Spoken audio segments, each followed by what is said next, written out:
Rabies दुनिया की सबसे खतरनाक बीमारियों में से एक है, इतनी खतरनाक कि इसके लक्षण दिखने के बाद बचने की संभावना लगभग शून्य हो जाती है।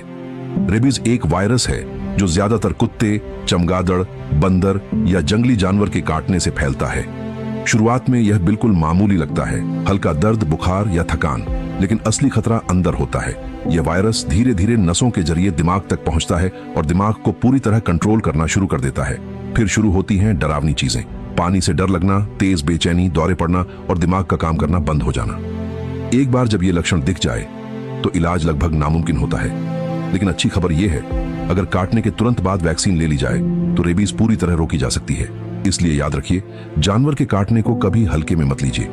कभी कभी जिंदगी और मौत का फैसला सिर्फ समय पर लिए गए एक इंजेक्शन से हो जाता है। अगर आपको ऐसे ही जरूरी और सच्ची साइंस बातें जाननी हैं तो जुड़े रहिए, क्योंकि जानकारी भी एक तरह की सुरक्षा है। वूली मैमथ एक जमाने का विशाल बर्फीला हाथी, दिखने में आज के हाथियों जैसा, लेकिन आकार में उनसे कहीं ज्यादा बड़ा और ताकतवर। ये इंसानों के साथ साथ धरती पर चला करता था। पूरा शरीर मोटे बालों से ढका हुआ, लंबे घुमावदार दांत और ऐसा शरीर जो बर्फीले युग के लिए ही बना था। 50 डिग्री सेल्सियस जैसी भयानक ठंड में भी वूली मैमथ जिंदा रह सकता था। मोटा फैट, लंबे बाल और ऐसा खास खून जो जमने से बचाता था। हजारों साल तक ये जमे हुए इलाकों का राजा रहा। लेकिन फिर सवाल आता है, ये गायब कैसे हो गए? कोई एक वजह नहीं थी। मौसम गर्म होने लगा, बर्फीले घास के मैदान खत्म होने लगे और इंसानों ने उनका शिकार करना शुरू कर दिया। धीरे धीरे सब बदल गया। करीब 4000 साल पहले आखिरी वूली मैमथ भी धरती से चला गया। लेकिन कहानी यहीं खत्म नहीं होती। आज भी उनका डीएनए साइबेरिया की जमी हुई बर्फ में सुरक्षित मिला है और अब वैज्ञानिक हाथियों के डीएनए और जीन एडिटिंग की मदद से वूली मैमथ को वापस लाने की कोशिश कर रहे हैं। पूरी तरह क्लोन नहीं, बल्कि एक नया हाइब्रिड जीव। वूली मैमथ भले ही विलुप्त हो गया हो, लेकिन शायद हमेशा के लिए नहीं। अगर आपको ऐसी साइंस कहानियां पसंद हैं जहां अतीत और भविष्य आपस में टकराते हैं, तो हमारे साथ जुड़े रहना।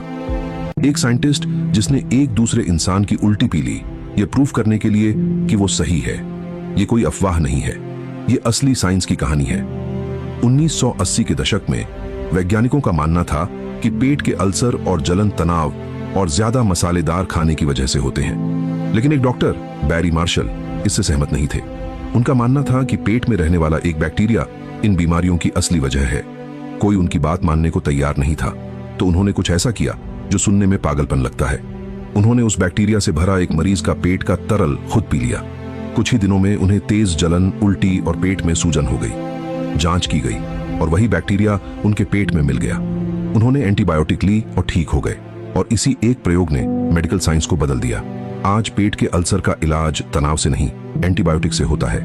कभी कभी सच साबित करने के लिए साइंस को हद से आगे जाना पड़ता है। अगर आपको ऐसी ही असली, हैरान कर देने वाली साइंस कहानियां पसंद हैं, तो धीरे से जुड़े रहिए। हम फैक्ट्स नहीं, सच की कहानियां सुनाते हैं।